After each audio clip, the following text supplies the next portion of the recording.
সুপ্রিয় শিক্ষার্থী, কৃষি বিশ্ববিদ্যালয় কলেজ কর্তৃক আয়োজিত অনলাইন ক্লাস ও সলভ প্রোগ্রামে আজকের হিসাব বিজ্ঞান ক্লাসে তোমাদের সবাইকে স্বাগতম জানাচ্ছি। বিদ্যুৎ বিভ্রাটের কারণে একটু দেরিতে শুরু করতে হচ্ছে, তার জন্য আমি আন্তরিকভাবে দুঃখিত। আমরা আজকে দৃশ্যমান অদৃশ্যমান সম্পদের হিসাব রক্ষণ এই অধ্যায়টির একেবারে শেষ অংশটুকু আলোচনা করব। এখানে আমরা আসলে মূলত প্রকৃতপক্ষে একটা প্রায়োগিক দিক নিয়ে আজকে আলোচনা করব। আমরা একটা উদ্দীপকের উপর ভিত্তি করে কিভাবে আমরা দৃশ্যমান অদৃশ্যমান সম্পদের হিসাব রক্ষণের যে সর্ব ব্যবহৃত যে দুটি পদ্ধতি, সরলরৈখিক পদ্ধতি ও ক্রমহ্রাসমান জের পদ্ধতি, সেই দুটি পদ্ধতিতে আমরা কিভাবে অঙ্কটি করব সেটি আমরা দেখব। এবং সৃজনশীল প্রশ্নটা কি ধরনের থাকে, অর্থাৎ এই দুটি পদ্ধতির ক্ষেত্রে সৃজনশীল প্রশ্নটা কেমন হয় সেই সম্পর্কে আমরা কিছুটা ধারণা নিব।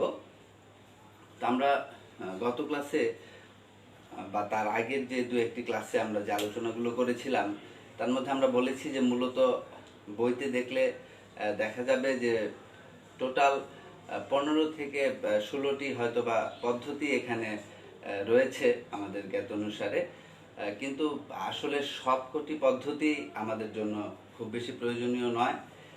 আমরা মূলত পরীক্ষার প্রিপারেশনের জন্য সবচাইতে বেশি প্রচলিত এবং সবচাইতে বেশি ব্যবহৃত যে দুটি পদ্ধতি, সরলরৈখিক ও ক্রমহ্রাসমান জের পদ্ধতি, সে দুটি পদ্ধতি আমরা অধিকতর গুরুত্ব সহকারে আলোচনা করব, দেখব।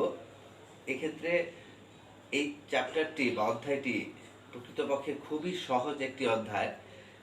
এখানে আলোচনা করার আসলে তেমন কিছু নেই, শুধুমাত্র দৃশ্যমান অদৃশ্যমান সম্পদের হিসাব রক্ষণের এই যে দুটি পদ্ধতি, সরলরৈখিক এবং ক্রমহ্রাসমান জের পদ্ধতি, এই দুটি পদ্ধতির যে দুটি ফর্মুলা, খুব ছোট ছোট দুটি ফর্মুলা, সে ফর্মুলাটি আমরা মনে রাখতে পারলেই আমাদের অঙ্কটি করার ক্ষমতা আসলে অর্জিত হবে। আমরা শুধুমাত্র সেই দুটি ফর্মুলার উপর ভিত্তি করেই অঙ্কটি করতে পারবো।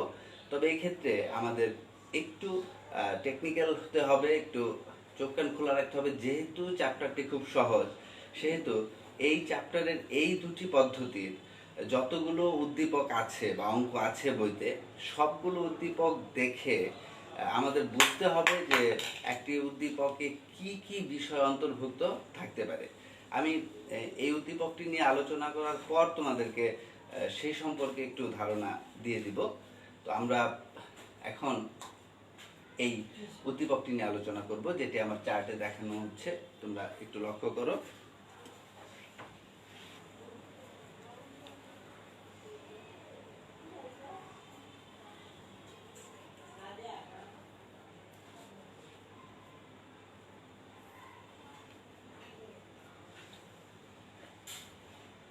প্রিয় শিক্ষার্থী, এখানে তোমরা দেখতে পাচ্ছ স্টার লিমিটেড কোম্পানি 1 জানুয়ারি 2020 তারিখে 25,000 টাকায় একটি মেশিন ক্রয় করে।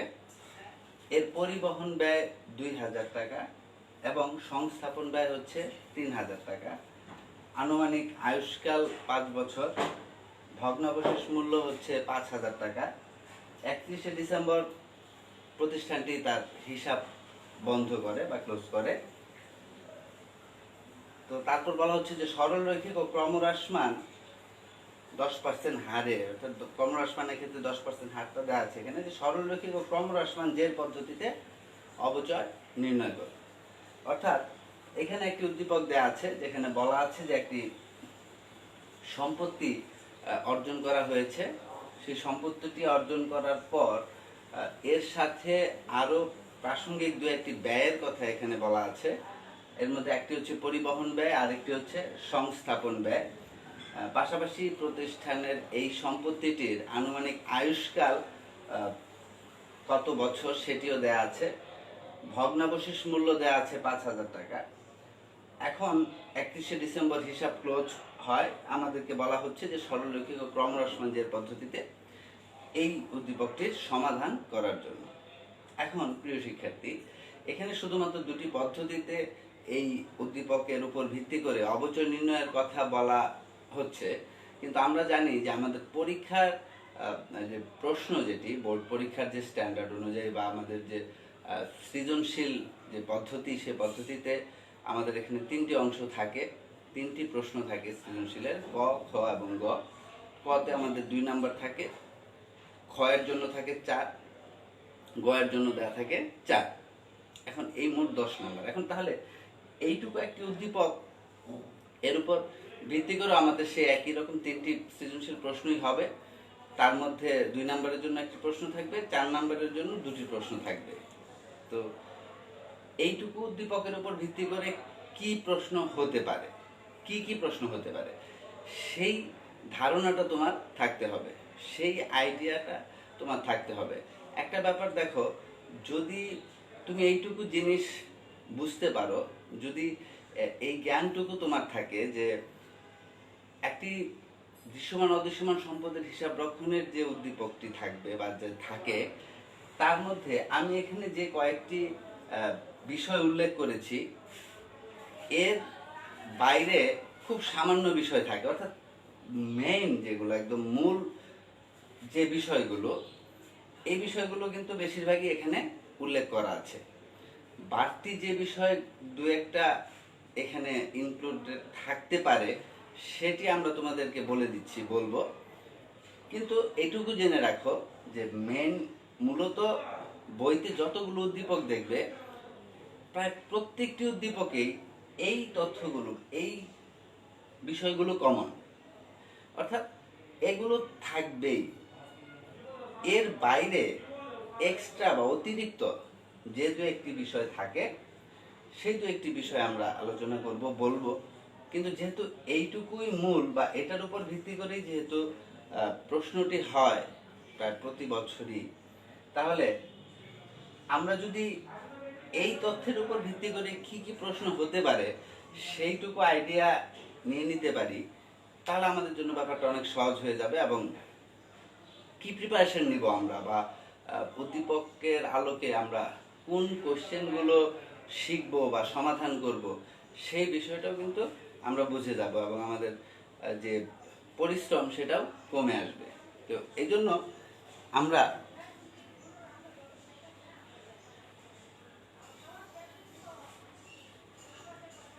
এই কারণেই আমরা যে কাজটি করবো সেটা হচ্ছে যে এর উপর ভিত্তি করে কি কি প্রশ্ন হতে পারে। তো আসলে আমরা শুরুতেই সমাধানের পেছনে আমরা ঘুরি, বা আমরা বই একটা চ্যাপ্টার শুরু করেই অঙ্কটা শুরু করে দিতে চাই, এরকম টেন্ডেন্সি আমাদের বেশিরভাগ স্টুডেন্টের মধ্যেই থাকে।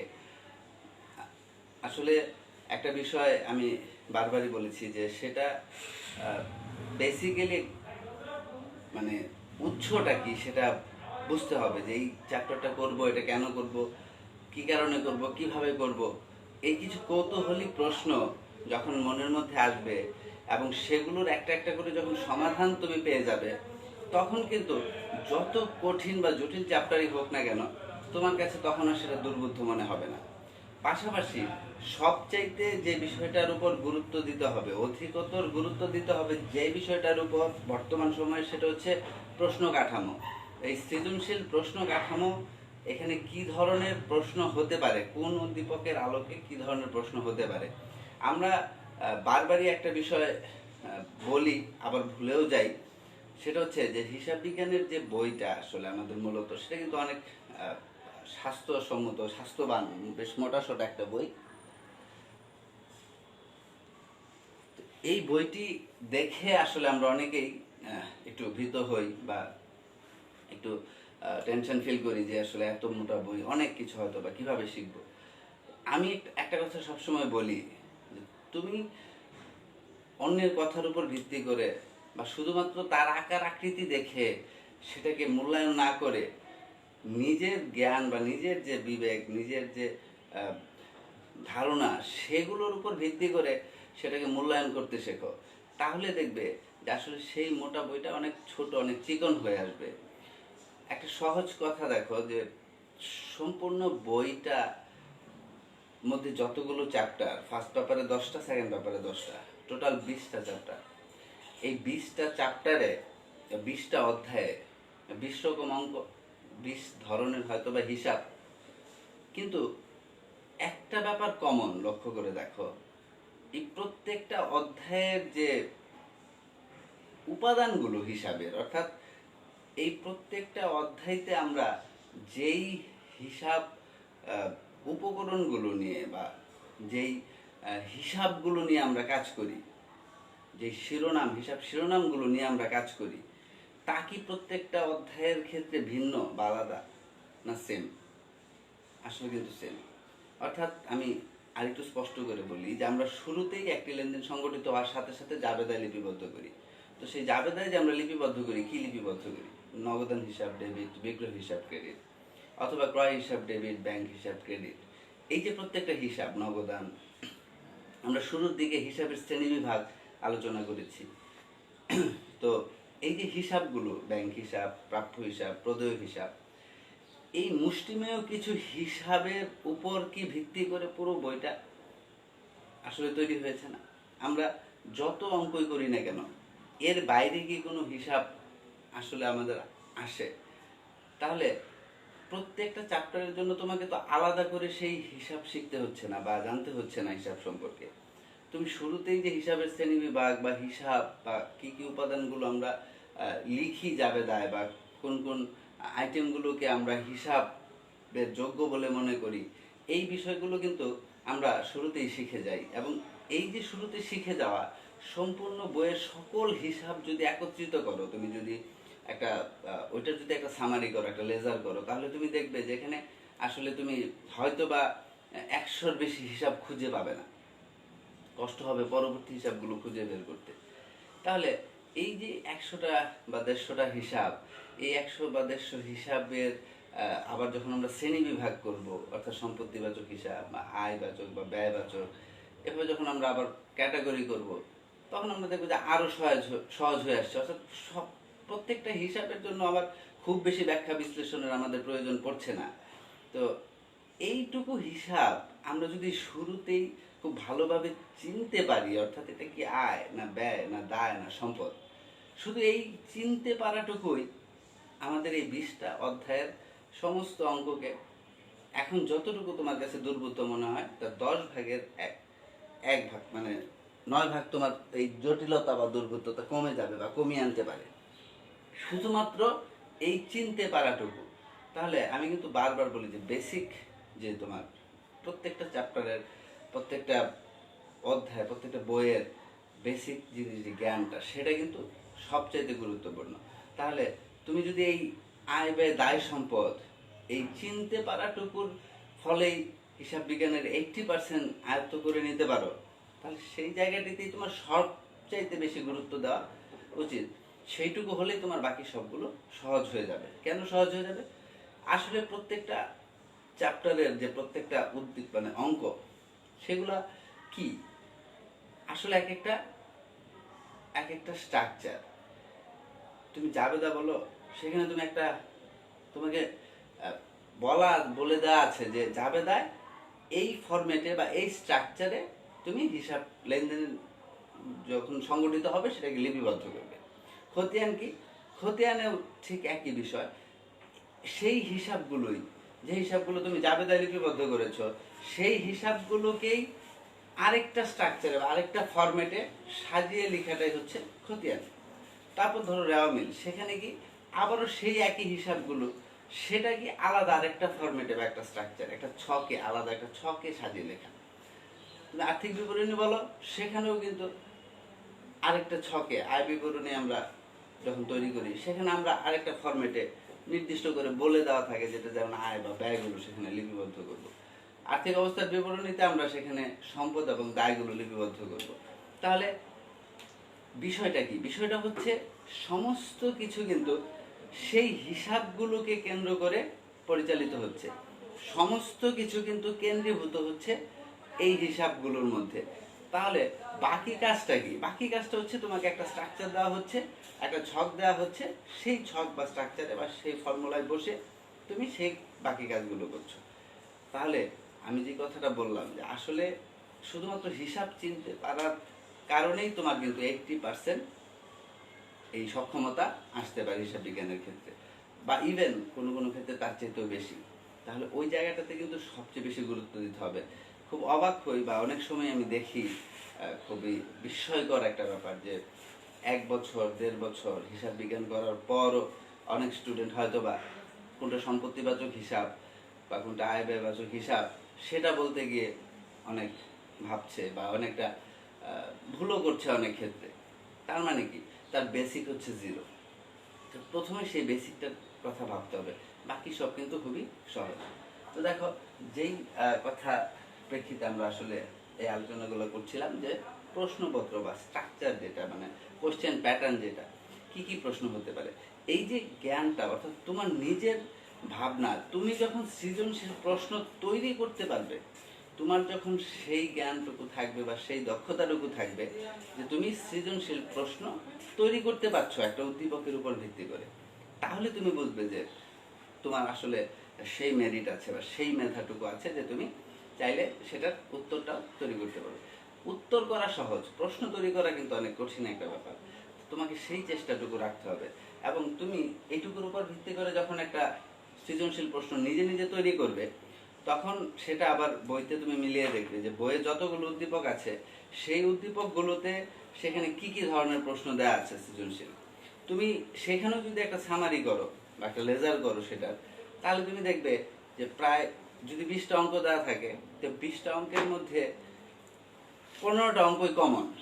অর্থাৎ এই যে ক খ গ সেম, অর্থাৎ খ এবং গতে তো 95% সেম থাকে। ক নাম্বার যেটি প্রশ্ন আমাদের, সেখানে হয়তো বা কিছুটা ভ্যারাইটি থাকে। তাহলে কি কি ভ্যারাইটি থাকে সেটাও তুমি যদি এক ঝলক দেখে নাও, দেখবে সেই 20টা উদ্দীপক বা 20টা অঙ্কের মধ্যেও যে প্রশ্নগুলো আছে সেখানে 20টা আলাদা প্রশ্ন নেই। সেটাতেও তুমি আরেকটু সামারি করে বা লেজার করে আবারও শর্ট করে দেখবে যে সেখানে আসলে মূলত হয়তো বা 10টা প্রশ্নই ঘুরে ফিরে আসছে। তাহলে আসলে কিন্তু এখানে সেই বিস্তৃতি বা ব্যাপকতা নেই যেটুকু আমরা ভাবি শুরুতেই, এবং ভেবেই ভয় পেয়ে আমরা সেটা থেকে দূরে থাকি বা বিরত থাকি। এই বিষয়টা কিন্তু প্রথমে বুঝতে হবে। আমি কিন্তু সবসময় বলি যে হিসাব বিজ্ঞানে ভালো করার পূর্ব শর্তই হচ্ছে মন থেকে এর সম্পর্কে যে ভয় ভীতি বা লোকের মুখে শোনা যে কিছু মন্তব্য, উড়ো কথা, এগুলো মন থেকে আগে দূর করে দিতে হবে, তাহলেই তুমি সেখানে ভালো করতে পারবে। তো দেখো, আমরা আমাদের উদ্দীপকের আলোচনায় আসি। এখানে স্টার লিমিটেডের যে শুরুতে যে কথাটা বলা আছে, যে উদ্দীপকটা দেওয়া আছে, আমরা বলেছি যে এখান থেকে একটা সৃজনশীল প্রশ্ন যদি আমরা তৈরি করতে চাই তাহলে কি কি হতে পারে। ধরো, আমরা যখন দেখলাম এখানে মেশিনের দাম দেওয়া আছে এবং পাশাপাশি আরো দুটি ব্যয়ের কথা বলা আছে, একটা পরিবহন ব্যয়, একটা সংস্থাপন ব্যয়। তো এই যে দুটি ব্যাপার, যে এখানে মেশিনটি ক্রয় করা হয়েছে কত টাকা দিয়ে, 25,000 টাকা দিয়ে। তো আমরা আমাদের প্রিভিয়াস ক্লাসগুলোতে আলোচনা করেছি যে মেশিনের ক্রয়ের সময় যদি ওর সাথে আরো কিছু এক্সট্রা খরচ বা ব্যয় সংগঠিত হয়, তাহলে সেই ব্যয়গুলো দুই রকমের হয়ে থাকে। একটা হচ্ছে পৌনঃপুনিক ব্যয়, আর একটা হচ্ছে এককালীন ব্যয়। এককালীন ব্যয় মানে হচ্ছে সেটা একবারই সংগঠিত হবে, পৌনঃপুনিক মানে হচ্ছে সেটা বারবার সংগঠিত হবে। এখানে দুটি ব্যয় সংগঠিত হয়েছে। আমি লক্ষ্য করলে দেখব যে এখানে এককালীন ব্যয় একটা, যেটি হচ্ছে সংস্থাপন ব্যয়, আর পৌনঃপুনিক ব্যয় রয়েছে, না সরি, এখানে পৌনঃপুনিক ব্যয় নেই, এখানে দুটো ব্যয় এককালীন ব্যয়। দেখো, কারণ এর পরিবহন ব্যয় যখন মেশিনটি ক্রয় করেছে তখনই সেটি পরিবহন ব্যয় দিয়ে নিয়ে এসেছে। তাহলে এই পরিবহন ব্যয়টি এখানে এককালীন ব্যয়, সংস্থাপন ব্যয়টিও এককালীন ব্যয়। তাহলে আমরা বলেছিলাম যে এককালীন ব্যয় যেগুলো, সেগুলো আসলে মূলধন জাতীয় ব্যয়। আর এই কারণেই এই এককালীন ব্যয়গুলো মূল যে সম্পদ, সেই সম্পদের সাথে কি হয়, যুক্ত হয়ে যায় আমাদের এই খরচগুলো। তাহলে এখানে মেশিনটি অ্যাকচুয়ালি 25,000 টাকায় ক্রয় করা হলেও এর সাথে যে এককালীন আরো দুটো ব্যয় আছে সেটি যোগ করার পরে কিন্তু আমাদের মেশিনের মোট মূল্যটি নির্ধারিত হবে। তাহলে এখানে ক নাম্বার প্রশ্নে আমরা বলতে পারি বা আমরা প্রশ্ন তৈরি করতে গেলে আমরা ভাবতে পারি যে এখানে মেশিনের মোট মূল্য নির্ণয়, এটি একটি প্রশ্ন হতে পারে ক নাম্বার এর ক্ষেত্রে। কি বলো প্রিয় শিক্ষার্থী, যে ক নাম্বারের ক্ষেত্রে মেশিনের মোট মূল্য নির্ণয় করো বা মেশিনের মোট মূল্য কত সেটি জানতে চাওয়া। তাহলে দেখো 2 নম্বরের জন্য যে প্রশ্নটি হয় সেটা কিন্তু খুবই ছোট হয়। সবসময় মনে রাখবে, তুমি তোমার কমন সেন্স থেকে, তোমার যে বেসিক যে নলেজ, সেই বেসিক নলেজের উপর ভিত্তি করেই তুমি বইয়ের যতগুলো অধ্যায় আছে সেই সবগুলো অধ্যায়ের ক নাম্বার প্রশ্নের উত্তরটি করতে পারবে। তুমি যদি মনে করো যে এটিকে তুমি কমন ফেলবে, তুমি বইয়ের যত ক নাম্বার প্রশ্ন রয়েছে সব মুখস্থ করে ফেলবে, তাহলে সেটি ভুল ধারণা। সেটি করতে যাওয়া একটা ব্যর্থ প্রয়াস, এবং করার কোনো প্রয়োজন নেই। আমি বলি ক নাম্বার প্রশ্নের জন্য কোনো প্রিপারেশনের প্রয়োজন পড়ে না আসলে। কারণ ক নাম্বার প্রশ্ন হচ্ছে যে বেসিক যে তোমার নলেজ, তোমার সেই বেসিক নলেজের উপর নির্ভর করছে ক নাম্বার প্রশ্নের উত্তর করতে পারা যে সক্ষমতা। তাহলে এখানে আমরা বলছি যে মেশিনের মোট মূল্য নির্ণয় করো, এটি একটি কোশ্চেন এখানে হতে পারে। তো দেখো, এখানে যখন মেশিনের মোট মূল্য নির্ণয় করতে বলবে, তখন আমরা এই প্রশ্নটির পাশাপাশি এটার সাথে আর একটু অ্যাড করতে পারি যে এবং বার্ষিক অপচয় নির্ণয় করো। মেশিনের মোট মূল্য নির্ণয় করো এবং বার্ষিক অপচয় নির্ণয় করো।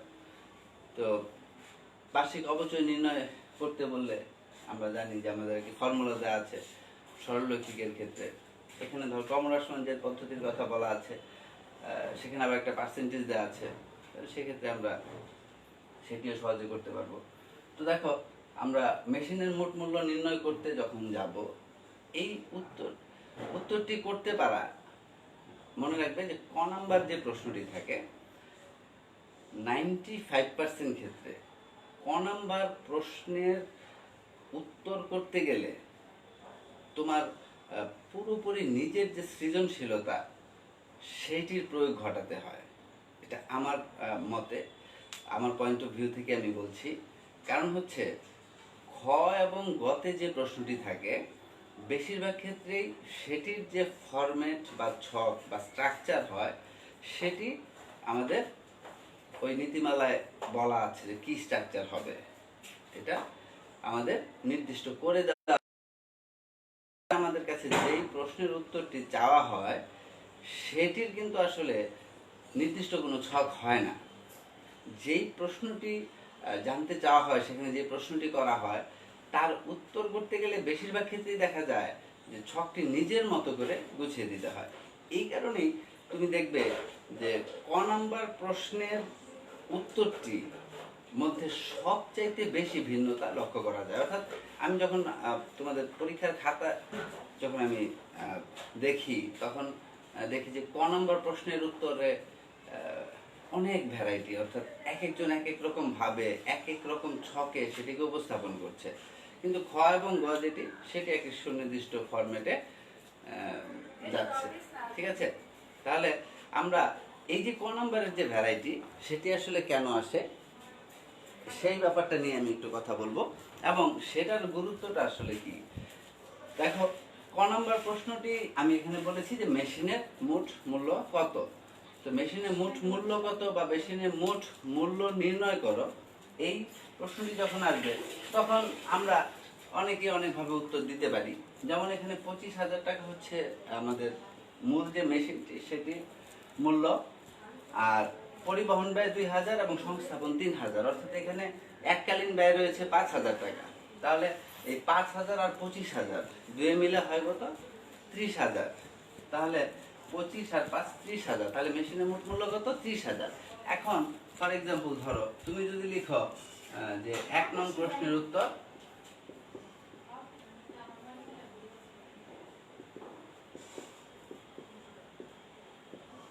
অথবা 10 নং দিলাম, কারণ আসলে আমাদের জানি যে আমরা 1 এবং 2 যে প্রশ্নটি আমাদের থাকে সেটি আমাদের ক বিভাগের প্রশ্ন, অর্থাৎ বাধ্যতামূলক আর্থিক বিবরণী থেকে হয়।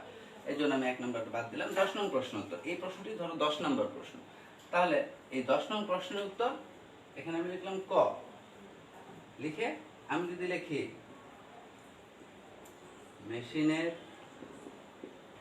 মোট মূল্য 30,000 টাকা, মেশিনের মোট মূল্য 30,000 টাকা, প্রিয় শিক্ষার্থী, আমি যে এখানে উত্তরটি লিখেছি সেই উত্তরটি কি ভুল? অবশ্যই না। যে এখানে আসলে মেশিনের মোট মূল্য কত? 30,000 টাকা। উত্তরটি কিন্তু ভুল না, কিন্তু তুমি বলো যে এখানে এই উত্তরটির জন্য কি 2 নাম্বার দেয়া যুক্তিসঙ্গত? একজন শিক্ষক এখানে 2 নাম্বার বরাদ্দ আছে এই প্রশ্নটির উত্তরের জন্য। এখন এই উত্তরটির জন্য কি 2 নাম্বার যুক্তিসঙ্গত কি না? তোমার মনে হবে না আসলে যে এটি কখনোই যুক্তিসঙ্গত না, কারণ উত্তর সঠিক, কিন্তু এত শর্টকাট বা এত সংক্ষিপ্ত উত্তর যেটি কিনা দেখলে মনে হচ্ছে যে অন্য কারো কাছ থেকে কপি পেস্ট করে হয়তো বা শুধু উত্তরটা লিখে দেওয়া হয়েছে এখানে সময় স্বল্পতার কারণে। এটি হয় অনেক ক্ষেত্রে, আমরা জানি। তো এই কারণে এখানে আসলে এই উত্তরটি 2 নম্বর পাওয়ার যোগ্য হবে না। এক্ষেত্রে আবার অনেকেই হয়তো বা এভাবে লিখে থাকবে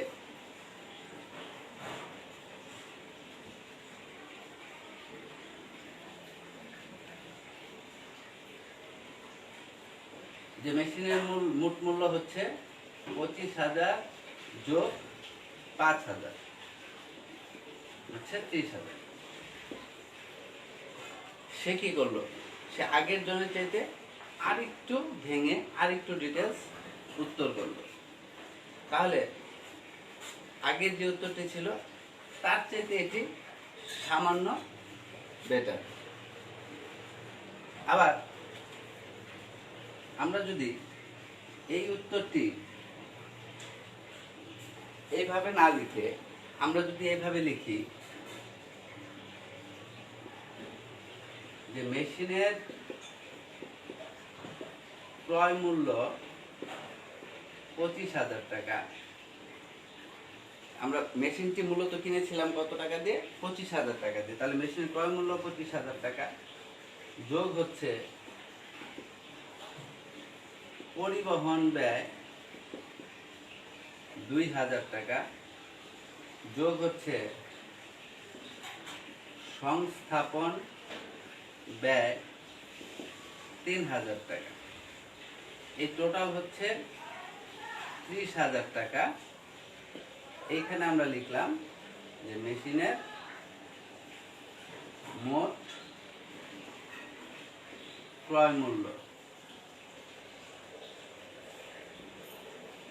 তাহলে মেশিনের মোট ক্রয় মূল্য যে 30,000 টাকা, আমি এখন যেভাবে এখানে লিখলাম এইভাবে লেখার ফলে টোটাল বিষয়টা সুস্পষ্টভাবে উপস্থাপন করা হলো। হিসাব বিজ্ঞান কিন্তু স্বচ্ছতা, জবাবদিহিতা, সুস্পষ্টতা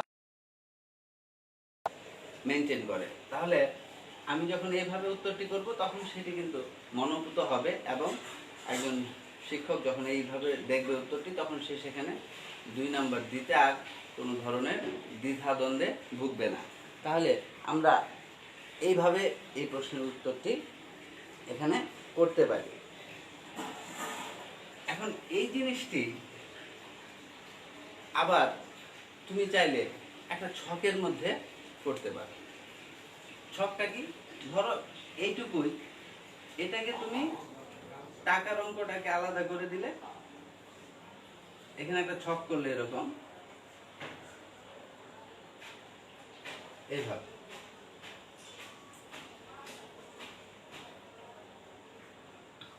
দেখো এখানে তুমি লিখলে যে বিবরণ, এখানে তুমি লিখলে যে পরিমাণ টাকা। প্রিয় শিক্ষার্থী, ঠিক সেম জিনিস, আগের জিনিসটাই এখন আমি এটাকে একটা ছকের মধ্যে নিয়ে এলাম। এই যে ছকের মধ্যে নিয়ে এলাম, দেখতেই পাচ্ছ যে চেহারাটা পাল্টে গেল। মনেই হচ্ছে যে একটা সুন্দর স্ট্রাকচারাল একটা কিছু। তো সেম লিখাই শুধু ছকটার কারণে যখন আরেকটু অলঙ্কৃত হয় তখন কিন্তু সেটাতে সম্পূর্ণ নাম্বার পাওয়ার ব্যাপারটাও আরেকটু সুনিশ্চিত হয়। তো এক্ষেত্রে ধরো এই ছকটি দেওয়ার ফলে যদি আমার সেখানে বরাদ্দকৃত সম্পূর্ণ নম্বর পাওয়া সুনিশ্চিত হয়, তাহলে অবশ্যই কি ছকটি দেওয়া আমাদের উচিত হবে।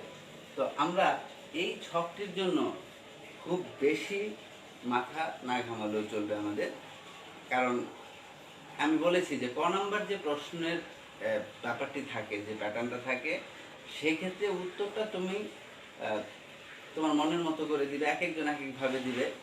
মূল আনসারটা এমনটা হয়তো বা ঠিক থাকবে, কিন্তু তার যে উপস্থাপন ভঙ্গি বা এখানে যে ফরম্যাট যেটা, সেটা কিন্তু প্রত্যেকের আলাদা আলাদা হতে পারে, যার যার মতো নিজস্ব মতে।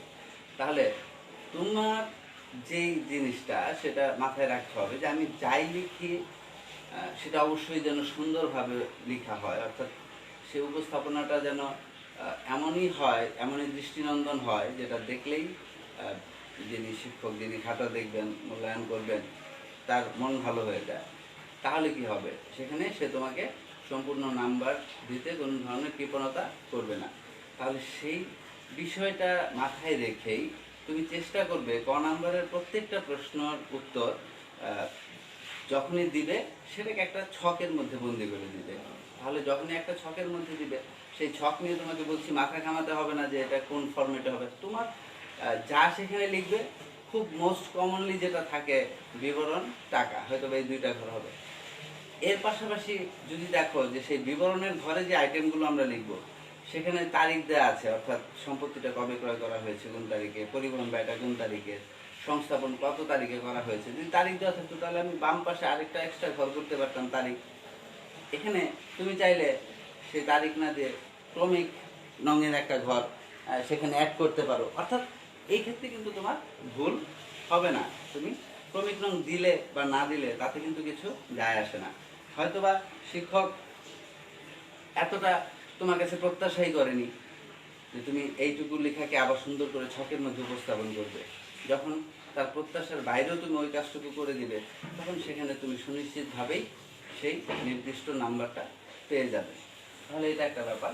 এক্ষেত্রে এই প্রশ্নটা আমরা বলেছি থাকতে পারে যে মেশিনের মোট মূল্য কত, আমরা মোট মূল্যটা দেখালাম। এখন আমি বলেছিলাম যে এখানে বার্ষিক অবচয় নির্ণয়ের কথা বলা থাকতে পারে, যে বার্ষিক অবচয়টা কত। তো সরলরৈখিক পদ্ধতিতে এখানে আমাদের বলেছি যে সরলরৈখিক পদ্ধতিতে অবচয়ের নির্ণয় যখন আমরা করতে যাব, এখানে কিন্তু কোনো পার্সেন্টেজ দেওয়া নেই সরলরৈখিকের ক্ষেত্রে। মানে ক্রমহ্রাসমানের ক্ষেত্রে 10% একটা কথা বলা আছে।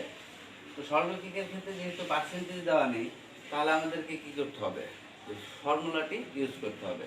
আমরা জানি যে সরলরৈখিক পদ্ধতিতে যখন আমরা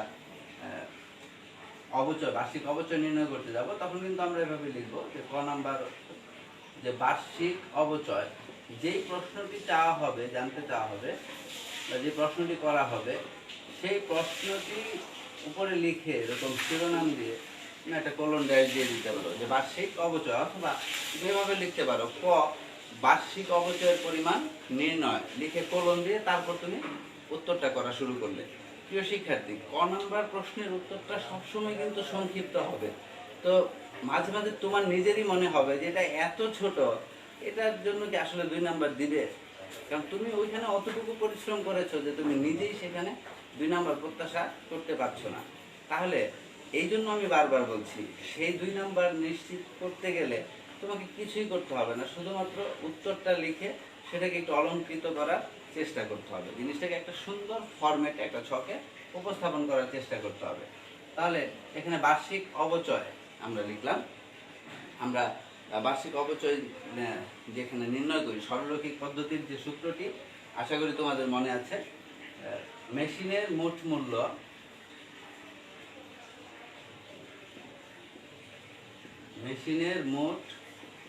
মূল্য মাইনাস হচ্ছে ভগ্নাবশেষ মূল্য ডিভাইডেড বাই হচ্ছে আয়ুষ্কাল, আনুমানিক আয়ুষ্কাল।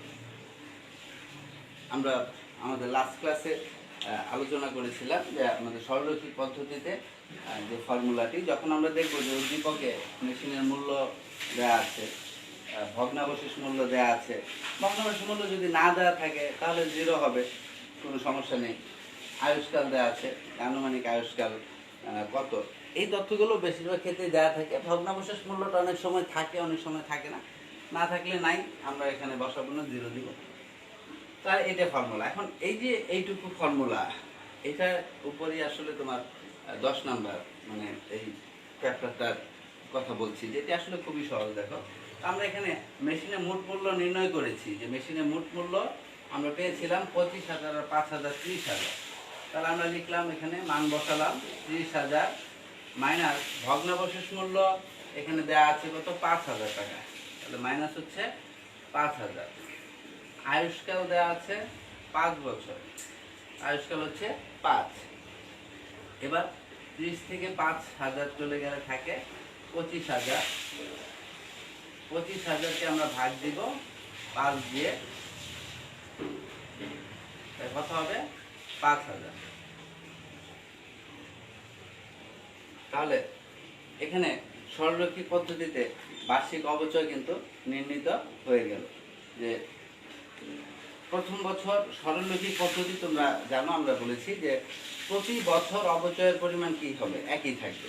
অর্থাৎ এই যে আমরা সম্পত্তির মোট মূল্যটাকে সেখান থেকে ভগ্নাবশেষ মূল্যটা বাদ দিয়ে যত বছর সম্পত্তিটি টিকতে পারে বা আনুমানিক যে আয়ুষ্কাল থাকে, যখন সেই আনুমানিক আয়ুষ্কাল দিয়ে ভাগ দেই, তার মানে কিন্তু ওই মেশিনের যত টাকা মূল্য, সেই মূল্যটাকে কিন্তু আমরা প্রতি বছরের মধ্যে সমানভাবে ডিস্ট্রিবিউট করে দিলাম।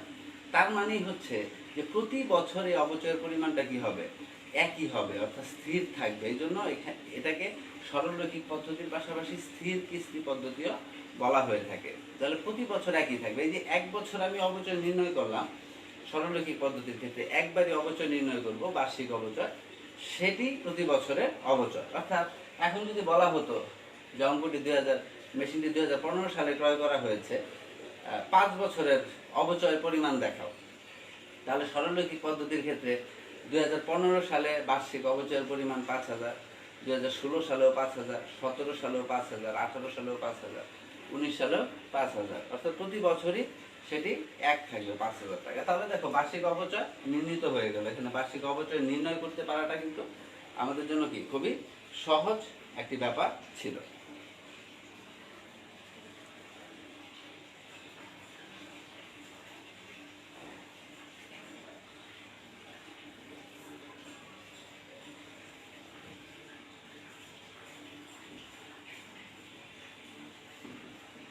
তাহলে ক নম্বরের একটা প্রশ্ন আমরা আলোচনা করলাম।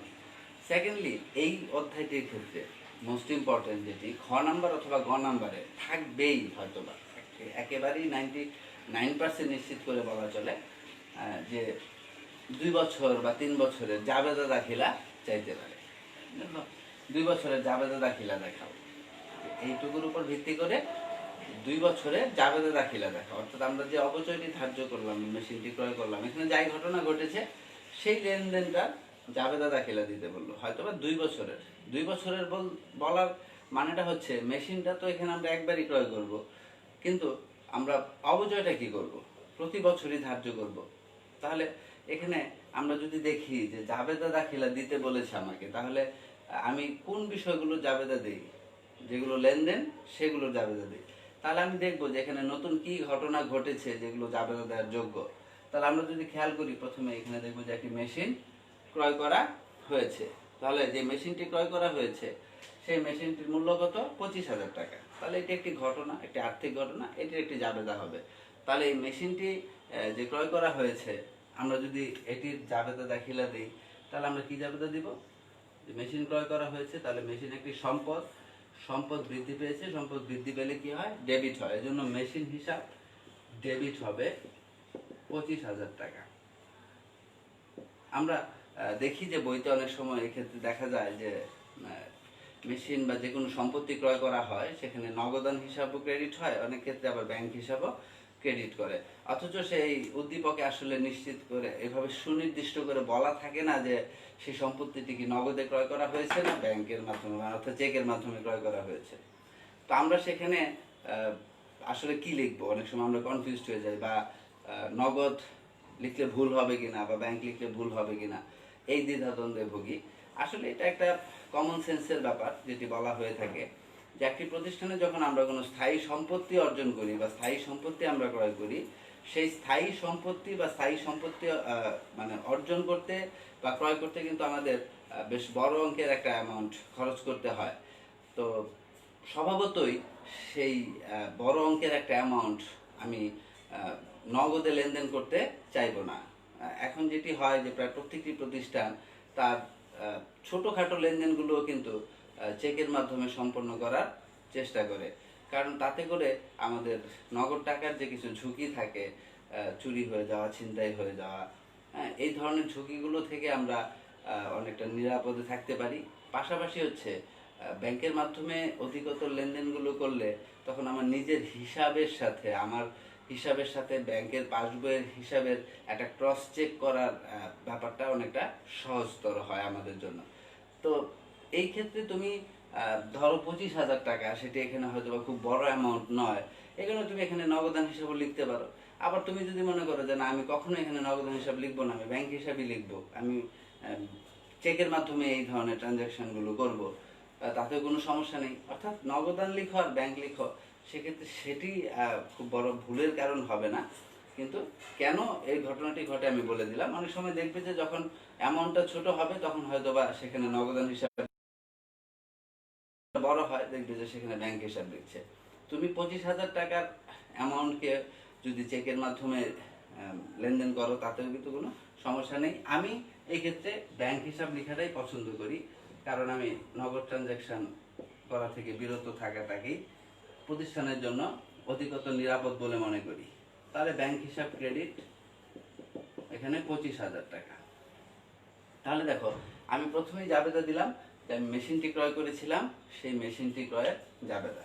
তাহলে এই মেশিনটি আমি ক্রয় করেছি, এর সাথে আমার কিছু ব্যয় ছিল, যেটি এককালীন ব্যয়, আমরা বলেছি এটি মূলধন জাতীয় ব্যয়। তাহলে এই মূলধন জাতীয় ব্যয় এটি সম্পত্তির মূল্যের সাথে কি হয়, যুক্ত হয়। তাহলে এটিও একটি ঘটনা, এটারও জাবেদা দিতে হবে।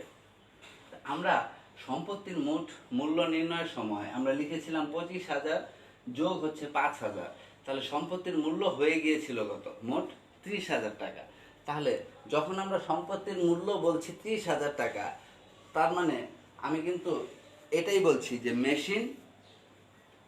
মেশিনটির মূল্য কত, 30,000 টাকা। তাহলে এই টোটাল 30,000 টাকাকেই কিন্তু আমি মেশিন হিসাবে লিখেছি।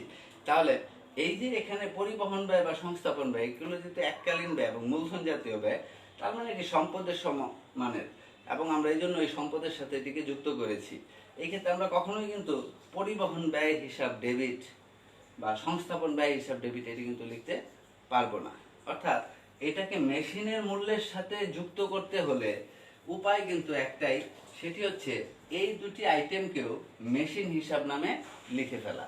এখন দেখো প্রিয় শিক্ষার্থী, আমি যদি পরবর্তী দ্বিতীয় যে জাবেদাটি আমার, সেটিতে যদি আমি এইভাবে লিখি আবার যে মেশিন হিসাব ডেবিট 5,000 টাকা, নগদান হিসাব বা ব্যাংক হিসাব যাই দাও, ক্রেডিট 5,000 টাকা। এখানে আমার অবশ্যই কি জাবেদা যখন থাকবে, ব্যাখ্যা কিন্তু বাধ্যতামূলক। যদি তোমাকে প্রশ্নে বা বলা থাকে যে ব্যাখ্যা নিষ্প্রয়োজন, সেক্ষেত্রে তুমি ব্যাখ্যা দিবে না, ঠিক আছে? তাহলে তোমার এখানে যে ব্যাখ্যা নিষ্প্রয়োজন বলা থাকলেই ব্যাখ্যা দেবে না, আদারওয়াইজ জাবেদা চাওয়া মানেই কিন্তু ব্যাখ্যা সহ, এটি মনে রাখবে। তাহলে আমরা যখন ব্যাখ্যা দিব, তখন উপরের যে মেশিনটি আমি ক্রয় করেছি, তখন কিন্তু আমি লিখবো এখানে যে যেহেতু চেকের মাধ্যমে মেশিন ক্রয় করা হলো। আবার এইটি যখন ব্যাখ্যা দিব, তখন কিন্তু আমি এই ব্যাখ্যায় লিখব যে যেহেতু পরিবহন ব্যয় ও সংস্থাপন ব্যয় নির্বাহ করা হলো, অর্থাৎ পরিবহন এবং সংস্থাপন ব্যয় সংগঠিত হলো যেহেতু, তা এই ব্যাখ্যা থেকেই বোঝা যাবে যে এই 5,000 টাকা দিয়ে আসলে মূল কোনো মেশিন ক্রয় করা হয়নি, এটি ছিল এককালীন ব্যয়, যেটি কিনা সম্পত্তির সাথে যুক্ত হয়েছে। তাহলে এখানে মেশিন হিসাব আবারও ডেবিট 5,000 করার মানে মেশিন হিসাবে এখানে ডেবিট ছিল 25,000, আবারও মেশিন হিসাব ডেবিট হয়েছে 5,000, তাহলে টোটাল ডেবিট হয়ে গেল কত, 30,000। অর্থাৎ মেশিনের মোট মূল্য দাঁড়ালো 30,000। আশা করি বুঝতে পেরেছ। আমার কথাটি। তাহলে এবার এখানে আমরা মেশিন যে কিনলাম সেই মেশিন কেনার কাজটি শেষ হয়ে গেল। ভগ্নাবশেষ মূল্য যেটি বলা থাকে এটি তো আসলে কোনো লেনদেন নয়, এটি একটি ইনফরমেশন। তোমাকে বলা হচ্ছে যে আনুমানিক যে আয়ুষ্কাল আছে সে আয়ুষ্কাল শেষে তুমি হয়তো বা এটি বিক্রি করে 5,000 টাকার মতো পেতে পারো। এটি একটি আসলে অনিশ্চিত ব্যাপার, বা এটার নিশ্চয়তা নেই ভবিষ্যতে কখন কি হয়। তাহলে এই সম্ভাব্য যে বিষয়গুলো এগুলো আমরা হিসাবে নিয়ে আসি না। তো ভগ্নাবশেষ মূল্য বলা আছে 5,000 টাকা, এটা একটা আমাদেরকে ইনফরমেশন দিয়েছে, আমরা জেনে রাখলাম, এটার জন্য আমাদের কোনো দাবেদার দিতে হবে না। এখন যেটি করতে হবে যে আমি মেশিনটি ক্রয় করেছি, এখন এই মেশিনের উপর আমি অবচয় ধার্য করব। তাহলে মেশিনের উপর অবচয় ধার্য করলে সেটির জন্য আমাকে দাবেদা দিতে হবে। অবচয় ধার্য করা মানে হচ্ছে কি একটা খরচ দেখানো। অবচয় জাতীয় যে খরচটা, অর্থাৎ আমরা একটি সম্পত্তির উপর অবচয় যে কারণে ধার্য করি, ভবিষ্যতে আবারও এই সম্পত্তিটি পুনঃস্থাপন করা, প্রতিস্থাপন করা অথবা নতুন একটি সম্পত্তি ক্রয় করা, এই থাকে আমার উদ্দেশ্য। তাহলে আমি এখানে যখন অবচয় ধার্য করি তখন সেই খরচটি যে আমি দেখাই প্রতিষ্ঠানে যে অবচয় হিসাব ডেবিট নামে, এই খরচের টাকাটি, এই 5,000 টাকাটি কিন্তু আমি কাউকে আসলে দিয়ে দিচ্ছি না, এটি কাউকে আমি পরিশোধ করছি না। এই 5,000 টাকা আমি খরচ দেখিয়ে আসলে প্রতিষ্ঠান থেকে এই টাকাটিকে বের করে নিয়ে আসলাম। এখন আমি কি করব? সেটিকে জমাবো, সঞ্চিতি করব বা পঞ্জীভূত করে রাখবো। তা এই জন্য এই ক্ষেত্রে যখন অবচয় ধার্য করা হবে তখন আমরা ওই অবচয়ের যে জাবেদাটি দিব সেটি হচ্ছে, আমরা লিখব অবচয় হিসাব ডেবিট। আমরা এখানে অবচয় নির্ণয় করেছিলাম বার্ষিক 5,000, আর পুঞ্জীভূত অবচয় বা অবচয় সঞ্চিতি যাই বলো, পুঞ্জীভূত অবচয় হচ্ছে ক্রেডিট 5,000।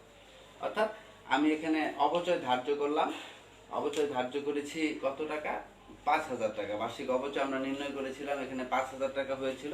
সেই 5,000 টাকা অবচয় যে আমি ধার্য করেছি সেটি জাবেদা দিলাম, অবচয় হিসাব ডেবিট 5,000, পুঞ্জীভূত অবচয় ক্রেডিট 5,000। অর্থাৎ আমি এটি অবচয়টিকে ধার্য করলাম, ধার্য করে আমি পুঞ্জীভূত করে রাখলাম। এই পর্যন্ত কিন্তু আমাদের এখানে যে উদ্দীপকের আলোকে জাবেদা দেওয়া শেষ, আর কোনো ঘটনা এখানে নেই।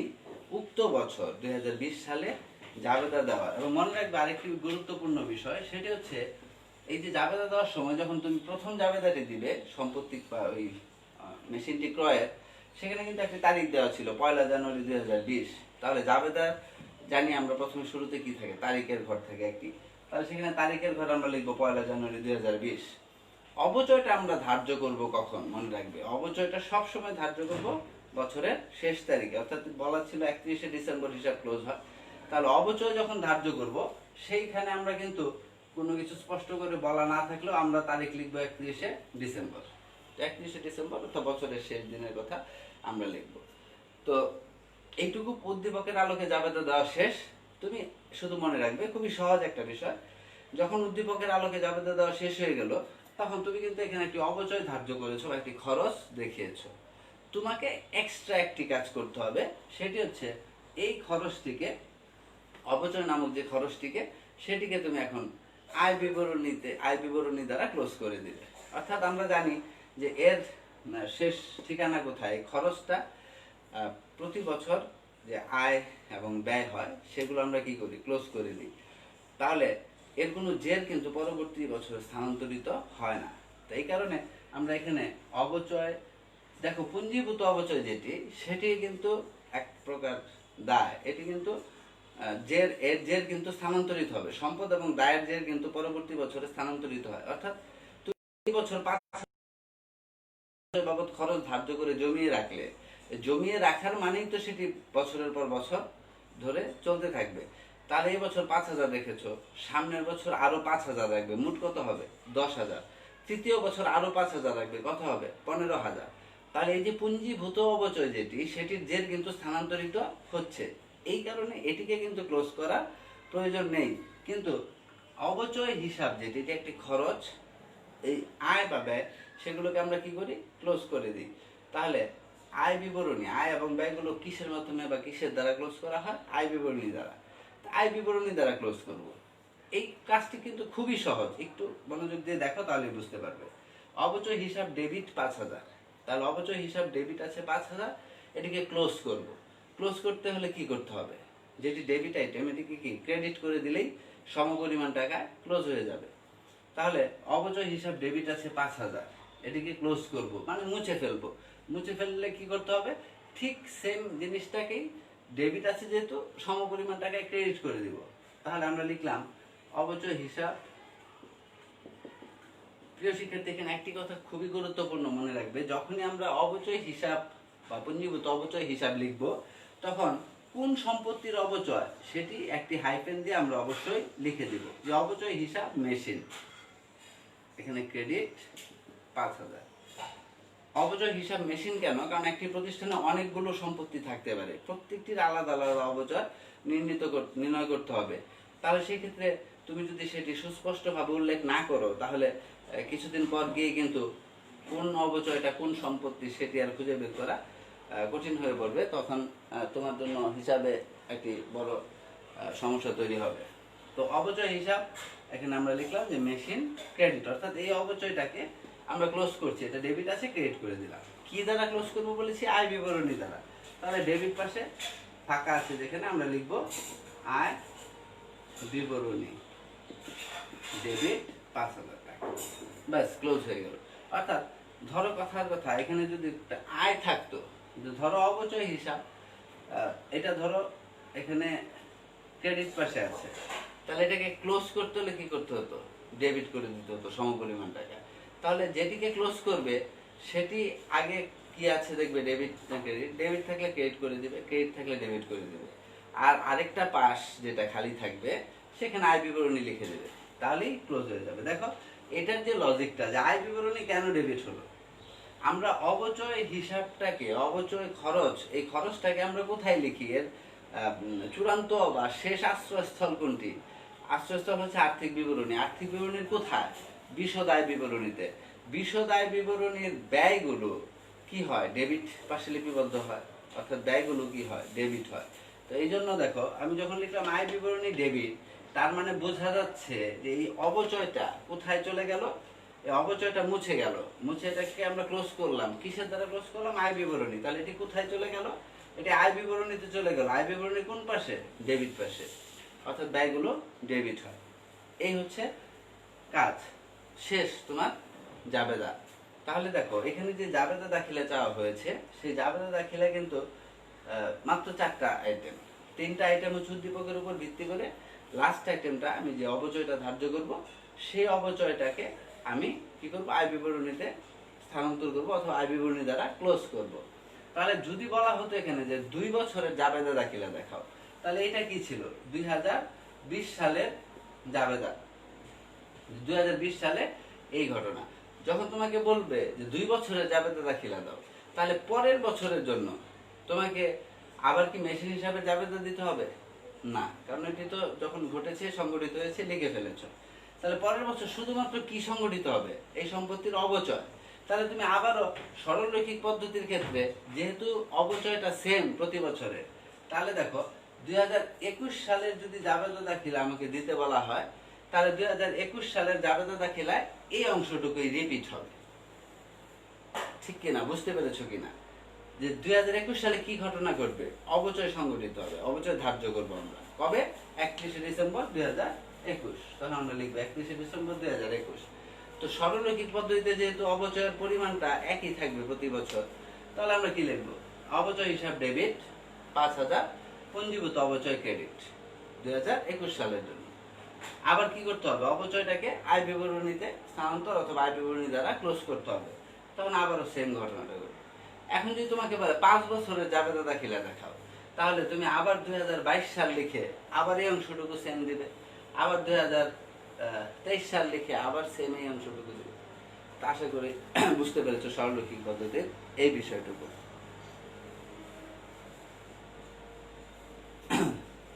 এবার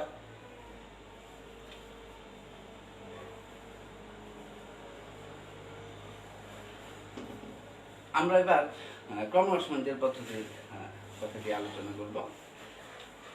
পুরো বিষয়টি কিন্তু এখানে যেভাবে আছে আমরা দেখলাম যে জাবেদা দাখিলের যে ব্যাপারটি, ক্রমহ্রাসমান জের পদ্ধতির ক্ষেত্রে কিন্তু এর খুব বেশি ব্যত্যয় ঘটবে না। জাবেদা হিসাব শিরোনামগুলো কিন্তু 100% একই থাকবে, সেম থাকবে, কিন্তু পার্থক্যের যে জায়গাটি আমরা বলেছিলাম যে ক্রমহ্রাসমান জের পদ্ধতি কথাটির মানে হচ্ছে যে প্রতি বছর সরলরৈখিক পদ্ধতি বা স্থির কিস্তি পদ্ধতির ক্ষেত্রে যেমন বার্ষিক অবচয়ের পরিমাণটি একই থাকবে, ক্রমহ্রাসমান জের পদ্ধতির ক্ষেত্রে কিন্তু সেটি এক থাকবে না, সেটি ক্রমান্বয়ে কমে আসবে।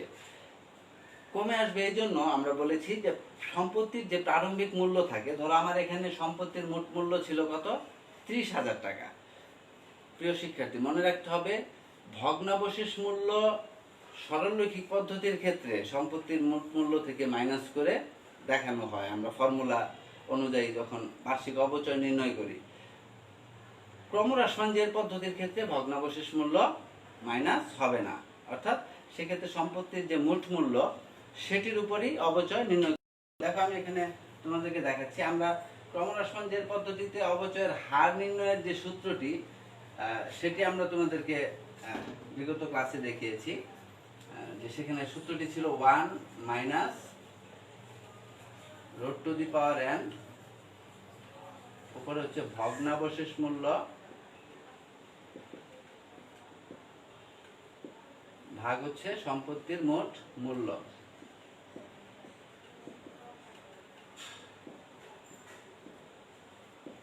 ইন্টু 100, তখন সেটা বের হয়। তাহলে এই যে ফর্মুলাটি কখন দরকার, যখন ক্রমহ্রাসমান জের পদ্ধতির ক্ষেত্রে আমাদের কিন্তু অবশ্যই পার্সেন্টেজটা জানতে হবে, অর্থাৎ অবচয়ের হারটা কত সেটা জানতে হবে, কারণ আমি সম্পত্তির মূল্যের উপর কত পার্সেন্ট হারে অবচয় ধার্য করবো, এই পার্সেন্টেজটা কিন্তু লাগবেই। তাহলে সেই পার্সেন্টেজটা দেখা যাবে হয়তো বা বেশিরভাগ অঙ্কেই দেয়া থাকতে পারে, যদি দেয়া থাকে তাহলে তারা আমাকে কষ্ট করে সেটি বের করতে হবে না, কিন্তু যদি না দেয়া থাকে তাহলে কিন্তু এই ফর্মুলা অনুযায়ী অ্যাকুরেট যে ক্রমহ্রাসমান জের পদ্ধতিতে অবচয়ের হার সেটি নির্ণয় করা যাবে। আমরা অনেক সময় দ্বিগুণ ক্রমহ্রাসমান জের পদ্ধতির সরলরৈখিক পদ্ধতিতে যে অবচয়ের হার নির্ণয় হয় সেটাকে 2 দিয়ে গুণ করে ফেলি, তো সেটা কিন্তু দ্বিগুণ ক্রমহ্রাসমান জের পদ্ধতি, সেটা কিন্তু ডাবল ডিক্লাইনিং মেথড যেটা, কিন্তু নর্মাল যে ক্রমহ্রাসমান জের পদ্ধতি সেটা আসল সূত্রটা কিন্তু এটাই। তাহলে আমরা অবচয়ের হার যদি না দেওয়া থাকতো ক্রমহ্রাসমান জের পদ্ধতির ক্ষেত্রে, তাহলে এই ফর্মুলা অনুযায়ী সেটিকে নির্ণয় করে নিতাম। তো আমরা এখানে দেখছি যে অবচয়ের হারটি দেওয়া আছে কত পার্সেন্ট, 10%। তাহলে আসো আমরা ক্রমহ্রাসমান জের পদ্ধতিতে প্রথমে বার্ষিক অবচয়টা নির্ণয় করি। তো ক্রমহ্রাসমান জের পদ্ধতিতে বার্ষিক অবচয় নির্ণয়ের ক্ষেত্রে দেখতে হবে যে প্রশ্নে তোমাকে কয় বছরের অবচয় নির্ণয় করতে বলছে।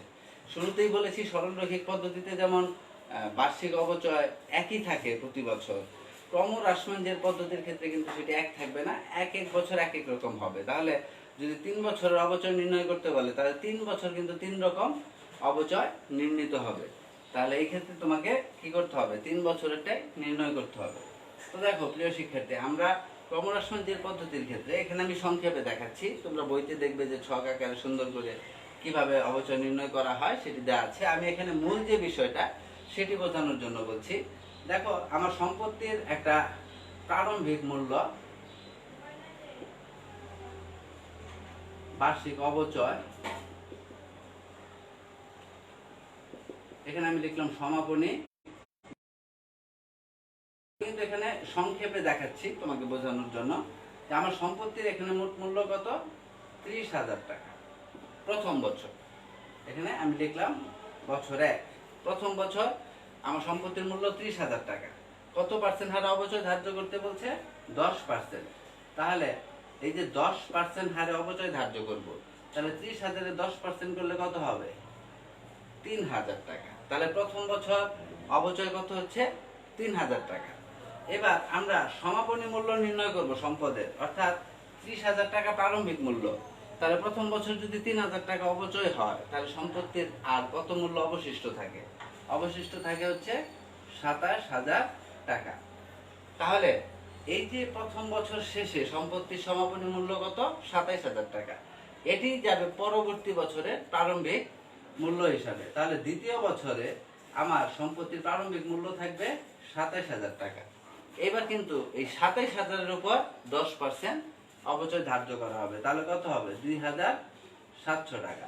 তাহলে দেখো আমার প্রথম বছর অবচয় ছিল কত? 3,000 টাকা।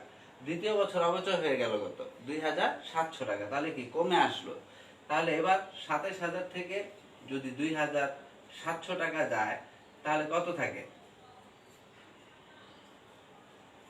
24,300 টাকা। তাহলে 24,300 টাকা থাকলো। তাহলে দেখো আমার সম্পত্তির সমাপনী মূল্য কত? 24,300। যদি আমাকে 3 বছরের অবচয় নির্ণয় করতে বলে ক্রমহ্রাসমানজের পদ্ধতিতে, তাহলে তৃতীয় বছর আমার সম্পত্তির মূল্য হবে 24,300 টাকা। এবার এর উপর 10% করলে আমার কি হবে? যে 10% হচ্ছে 2,030 টাকা। তাহলে এই 2,430 টাকা 24,300 মাইনাস হচ্ছে 2,430, তাহলে 21,870। 21,870। তাহলে এখানে আমরা দেখলাম যে প্রথম বছর আমার সম্পত্তির প্রারম্ভিক মূল্য ছিল কত? 30,000 টাকা। এই 30,000 টাকার উপর 10% হারে বার্ষিক অবচয় ধার্য করেছি আমি 3,000 টাকা। সমাপনী মূল্য ছিল কত? 27,000 টাকা। এই 27,000 টাকা যে সমাপনী মূল্য, এটাই পরবর্তী বছরের প্রারম্ভিক মূল্য হিসাবে আমি নিয়ে গেলাম। তাহলে 27,000 টাকা এর পরের বছর চলে আসলো। তো 27,000 টাকা যখন এর পরের বছর চলে আসলো, তখন এই 27,000-এর উপর আমি 10% করলাম 2,700 টাকা। এই 2,700 টাকা আবার সমাপনী মূল্য 24,300, এটি আবার পরের বছর নিলাম, তার উপর আবার 10। এবার দেখো প্রিয় শিক্ষার্থী, আমরা কিন্তু এখানে প্রথম বছর অবচয় পেয়েছি 3,000, দ্বিতীয় বছর 2,700, তৃতীয় বছর 2,430। তাহলে এই ক্ষেত্রে আমার সরল রেখিকের ক্ষেত্রে ছিল প্রতি বছর কত? 5,000 টাকা করে। তাহলে প্রথম বছর 5,000, দ্বিতীয় বছরও 5,000, তৃতীয় বছরও কত? 5,000। এভাবে প্রতি বছরই 5,000 করে। তাহলে সরল রেখিকের ক্ষেত্রে প্রথম বছর আমার পুঞ্জীভূত হয়েছে কত? 5,000, দ্বিতীয় বছর আরো 5,000, মানে কত? 10,000, তৃতীয় বছর আরো 5, তাহলে টোটাল কত? 15। তাহলে 3 বছরে আমার পুঞ্জীভূত অবচয়ের পরিমাণ ছিল কত? 15,000 টাকা। আবার এই ক্ষেত্রে দেখো, এই ক্ষেত্রে কিন্তু প্রথম বছর 3,000, দ্বিতীয় বছর 2,700, তাহলে কত হলো? 5,700। তাহলে এখানে 5,700 প্লাস হচ্ছে পরের বছর 2,430, তাহলে হলো 8,130। এই 3 বছরে আবার পুঞ্জীভূত হয়েছে 8,130। তাহলে দুটির মধ্যে কি পার্থক্য রয়েছে? তাহলে এই যে ক্রমহ্রাসমানজের পদ্ধতি এবং সরলরৈখিক পদ্ধতি, এই দুটি পদ্ধতির ক্ষেত্রে আমাদের কিন্তু রেজাল্ট দুই রকম আসবে। বার্ষিক অবচয় নির্ণয়ের ক্ষেত্রে বলো আর পুঞ্জীভূত অবচয়ের ক্ষেত্রেই বলো। তো আসলে বেসিক্যালি এই ছিল আমাদের মূল আলোচনা। আমি এই দুটি পদ্ধতি সম্পর্কে তোমাদেরকে ডিটেলস বললাম। পাশাপাশি যে ব্যাপারটি হচ্ছে যে আমি বলছিলাম তোমাদেরকে শুরুতেই যে আর এক্সট্রা যে একটি দুটি বিষয় থাকে, সেই একটি দুটি বিষয় যদি অঙ্কটি একটু জটিল আকারে আসে, কঠিন আকারে আসে, তবেই থাকে।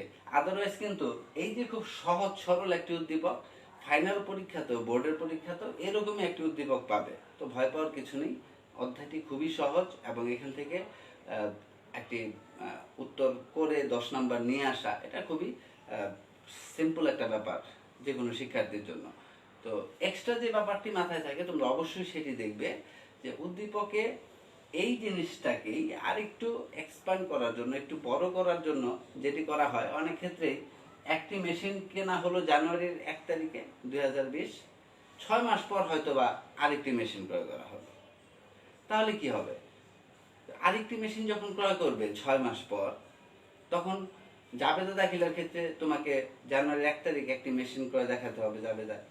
আবার 6 মাস পর আরেকটি মেশিন কিনেছো, তাহলে জাবেদা আরেকটি মেশিনে জাবেদা দিবে। 6 মাস পরের তারিখে, এটা একটা ব্যাপার। অবচয় নির্ণয়ের ক্ষেত্রে আসো। অবচয় নির্ণয়ের ক্ষেত্রে প্রথম মেশিনটি তুমি কিনেছো জানুয়ারির 1 তারিখে, ওই মেশিনের উপর তোমাকে অবচয় দেখাতে হবে। আবার দ্বিতীয় আরেকটি মেশিন কিনেছো, তাহলে সেটির উপরও তো অবচয় দেখাতে হবে। সিম্পল ব্যাপার। তাহলে পার্থক্যটা হচ্ছে যে প্রথম মেশিনটি ক্রয় করা হয়েছে সরি জানুয়ারি 1 তারিখে, তাহলে ওটির উপর 12 মাসের পুরো বছরের অবচয় দেখাবো। কিন্তু দ্বিতীয় মেশিনটি কিনা হয়েছে কবে? 6 মাস পর। তাহলে দ্বিতীয় মেশিনটির অবচয় দেখাবো 6 মাসে। অর্থাৎ প্রতিষ্ঠানে ওই মেশিনটি কার্যকরী অবস্থায় কতদিন ছিল সেটার উপরই নির্ভর করবে আমার অবচয় ধার্যের ব্যাপারটি। তাহলে একটি মেশিন জানুয়ারিতে ক্রয় করা হলে সেটি পুরো বছর জুড়েই থাকবে প্রতিষ্ঠানে, তাহলে সেটির উপর 12 মাসেরই অবচয় হবে। অর্থাৎ ওই যে 30,000 টাকার উপর যদি 10% করি তাহলে 3,000 টাকা, তাহলে বার্ষিক অবচয় 3,000 টাকা। আবার যে মেশিনটি আমি 6 মাস পরে কিনেছি সেটির মূল্য যদি হয় 20,000 টাকা, সেটির উপর আমি 10% করব, 10% করলেই কিন্তু বার্ষিক অবচয় নির্ণয় হবে 1 বছরে। তাহলে 20,000 টাকার উপর 10% করলে হবে কত? 2,000 টাকা। তাহলে সেই 2,000 টাকা কিন্তু পুরো বছরের অবচয়। কিন্তু মেশিনটি যেহেতু 6 মাস পরে ক্রয় করা হয়েছে, তাহলে আবার অবচয় সেখানে কি হবে? 6 মাসের হবে। তাহলে 2,000 টাকা না, সেখানে 1,000 টাকা হবে বার্ষিক অবচয়।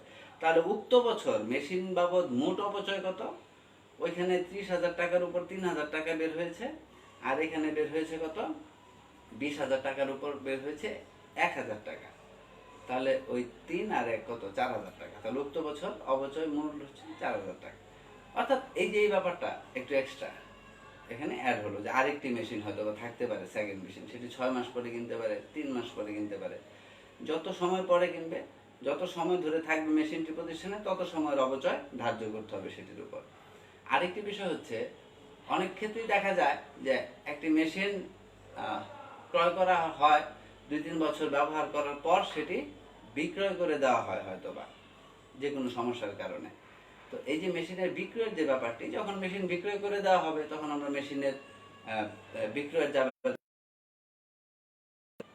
তো মেশিন বিক্রয় করলে, মেশিন যখন ক্রয় করি মেশিন হিসাব ডেবিট হয়, মেশিন বিক্রয় করলে মেশিন হিসাব ক্রেডিট হয়ে যাবে। যে নগদে বিক্রয় করি নগদান হিসাব ডেবিট হবে, চেকের মাধ্যমে বিক্রয় করলে ব্যাংক হিসাব ডেবিট হবে। যত টাকায় বিক্রয় করব সেই অ্যামাউন্টটি সেখানে লিখব।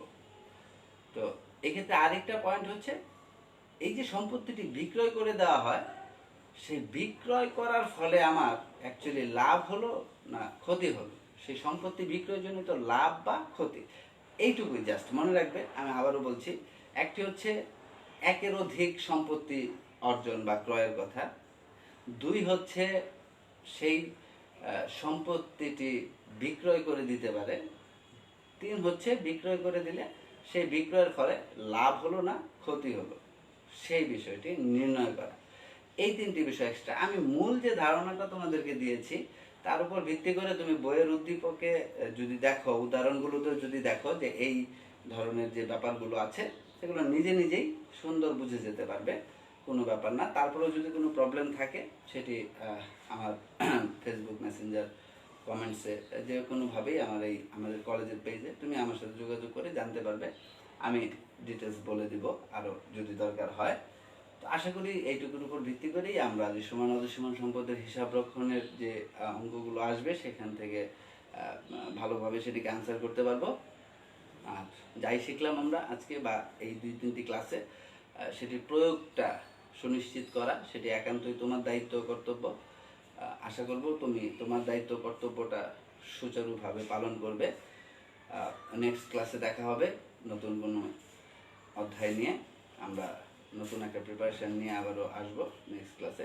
তার আগ পর্যন্ত অবশ্যই এখানে আমরা যে আলোচনা করলাম এই সরলরৈখিক এবং ক্রমহ্রাসমানের কমপক্ষে 2-3টি করে অঙ্ক অবশ্যই নিজে বাসায় করে ফেলবে, তাহলেই দেখবে যে এই চ্যাপ্টারটা একেবারেই ক্লিয়ার হয়ে যাবে, তুমি এখান থেকে 10 নম্বর নিশ্চিত করতে পারবে। তো প্রিয় শিক্ষার্থী, আজকের মতো এখানেই আমি আমার আলোচনা শেষ করছি। দেখা হবে আবারও নেক্সট ক্লাসে। সে পর্যন্ত সুস্থ থাকো, সুন্দর থাকো, ভালো থাকো, সবাই সাবধানে থাকো।